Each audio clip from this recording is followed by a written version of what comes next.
Vítajte! Ako zachrániť lásku vo vzťahu a byť šťastný je otázka, ktorá trápi mnohé vzťahy. Dnes sa spolu naučíme univerzálny návyk šťastia, vďaka ktorému sa dá ľudská láska vo vzťahu zachrániť. Si pripravená prijať pomoc? A že svojho partnera ešte len hľadáte? Táto pomoc je tu aj pre vás, tak aby ste našli pravého partnera pre seba.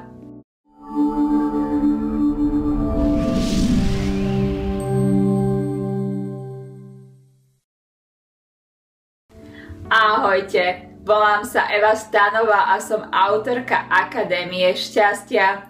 Pomáham manželom a manželkám, partnerom a partnerkám užívať si lásku vo svojej rodine, tak aby sme spolu vytvárali láskavejší svet. To, že v mnohých vzťahoch chýba láska, je fakt. Potvrdzujú ho štatistiky rozvodovosti a taktiež aj páry, ktoré žijú vedľa seba a sú rozvedené vo svojom srdci. Prečo je tomu tak, sme sa pozerali v predchádzajúcom videu a našli sme až 5 príčin. Kliknite hore na íčko a môžete si pozrieť toto video. Dnes sa spolu pozrieme na univerzálny návyk šťastia, ktorý zachránil či reštartoval už nejeden vzťah. Možno aj ten váš. Poďme sa spolu pozrieť, ako na to. Božiu pomoc, ktorá okrem toho, že oživuje lásku vo vzťahu, tiež aj rúca súčasný pohľad na krízu vo vzťahu. Kríza nie je príčinou na rozvod. S Božou pomocou vďaka kríze môžeme prehlbiť svoju lásku či dokonca sami dozrieť. Zažili ste to už?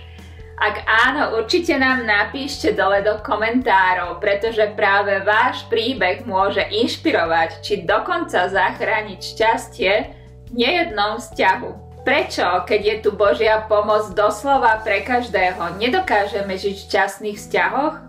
Na príčine je strach a 5 príčin stresu, o ktorých sme hovorili v predchádzajúcom videu.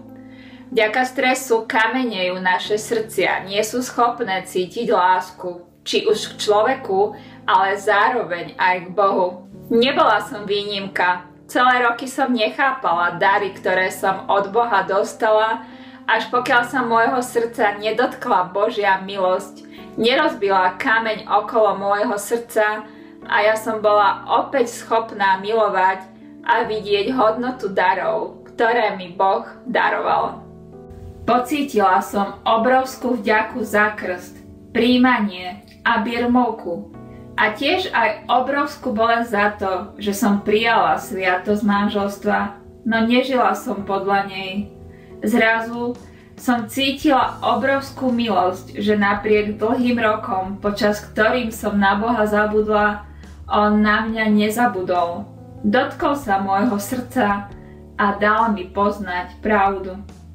Dostala som sa do krízy, ktorá už nemohla zachrániť moje manželstvo, no dala mi silu objavovať pravdu o sviatosti svojho manželstva. Pravda o mne vôbec nebola pekná, pretože som videla všetky svoje hriechy. Cítila som bolesť a lútosť voči Bohu. Bolo to však skvelé a výborné poznať túto pravdu. Pochopila som, že následky svojich chýb si nesieme sami, no nie vždy je to naša chyba. Zlo nás pokúša a snaží sa nás odviesť od pravej lásky.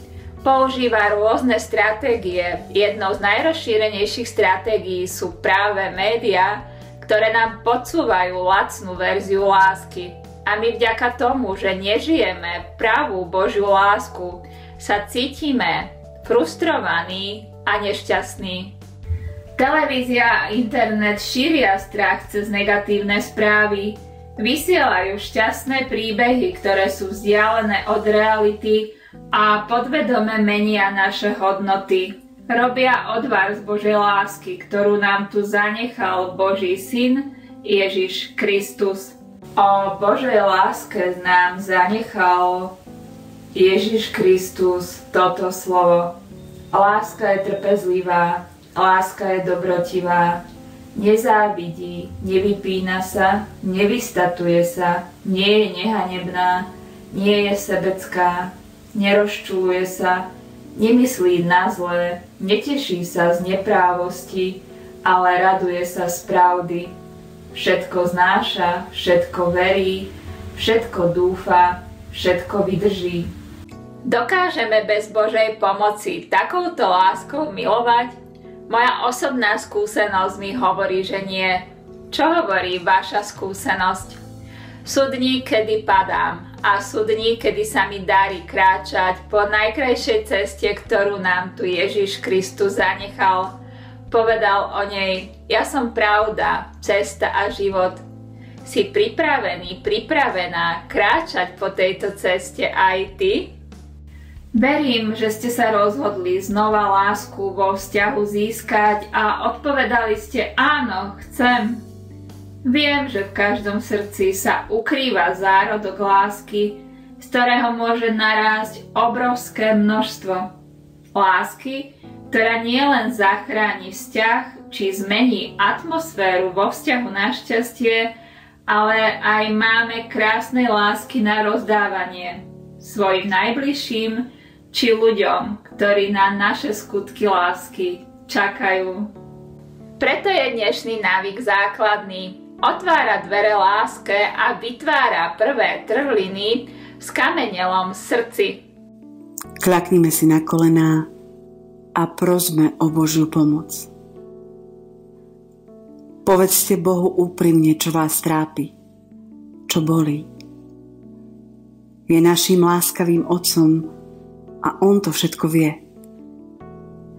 Čaká na vás, kým prídete k Nemu a poprosíte Ho o pomoc.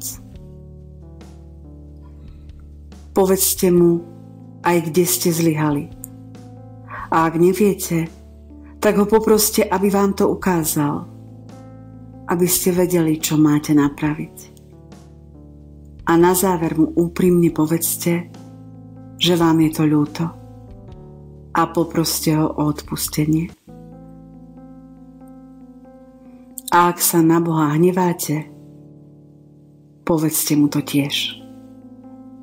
Buďte naozaj úprimní a na nič sa nehrajte. Je vám Boh vzdialený a neviete, ako sa s ním rozprávať? Poproste o pomoc Pannu Máriu a ona všetky naše starosti odovzdá Bohu.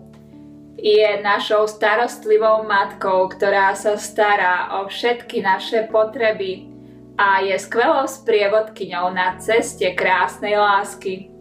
Krásnej lásky vo vzťahu, ktorá je trpezlivá, dobrotivá, nezávidí, nevypína sa, nevystatuje sa, nie je nehanebná, nie je sebecká, nerozčuluje sa, nemyslí na zlé, neteší sa z neprávosti, ale raduje sa z pravdy.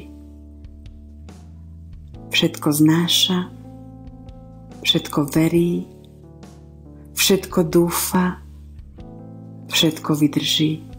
Aj vďaka skvelej práce médií sme zabudli na krásnu lásku. Uverili sme v ich obraz lásky. Láska, ktorá je sebecká, neodpúšťa, je netrpezlivá a má strach z pravdy. Viem, o čom hovorím. Žila som tak roky a myslela som si, ako vďaka rôznym terapiám a metódám rastiem v láske. No vždy som prišla do bodu, kedy som už nebola schopná dať viacej lásky. Vždy sa ma dotkla nejaká bolesť či zranenie, ktoré som nevedela prekonať. Až vtedy, keď som prijala svoje krstné záväzky a taktiež začala žiť návykmi tisícročiami overenými, ktoré nám tu zanechal Ježiš Kristus, som dokázala dať viacej lásky, ako som ja. Jednoducho sa darovať. A výsledok je úžasný, aj keď nie vždy je to ľahké a častokrát potrebujem pomoc starostlivej Márie Matky, aby mi pomohla premeniť na lásku aj bolesť či utrpenie. Táto krásna láska je tu aj pre teba. Začni už dnes univerzálnym návykom šťastia a pros Boha o pomoc. Odovzdaj mu všetky svoje starosti. A ak ti je Boh vzdialený, popros, aby mu tieto tvoje starosti odovzdala Panna Mária, naša starostlivá matka. Môžeš prosiť sám, no ešte lepšie bude, ak začneš prosiť aj so svojím partnerom či partnerkou, nakoľko ide o váš vzťah. V dnešnom videu sme sa spolu naučili univerzálny návyk šťastia, ktorý je tu pre každého. No v prvom rade pre teba, ak túžiš žiť krásnu lásku vo svojom vzťahu a byť šťastný. Čo je skvelé, je úplne zdarma a môžeš ho použiť kedykoľvek. Je 1000-ročnou overenou cestou, pravdou a životom. Napíšte mi, čo je nové vo vašom vzťahu a určite mi napíšte, ak máte otázky dole do komentárov. Odpoviem na každú jednu vašu otázku. A ak sa vám toto video páčilo, dajte like. Tipy, návody a triky či stratégie šťastia získate v Akadémii šťastia. Stačí, keď sa jednoducho prihlásite na odber videí. Vysielame každý týždeň nové video, tak aby ste vďaka návykom šťastia si užívali lásku vo svojej rodine. Ak vás stále trápi infostres z televízie a internetu, stiahnite si dole e-book Ako sa zbaviť infostresu a získať čas, tak aby ste si užívali lásku vo svojej rodine. Vidíme sa už takto o týždeň. Ďakujem, že nás sledujete a teším sa na vás o týždeň v ďalšom novom videu. Ahojte!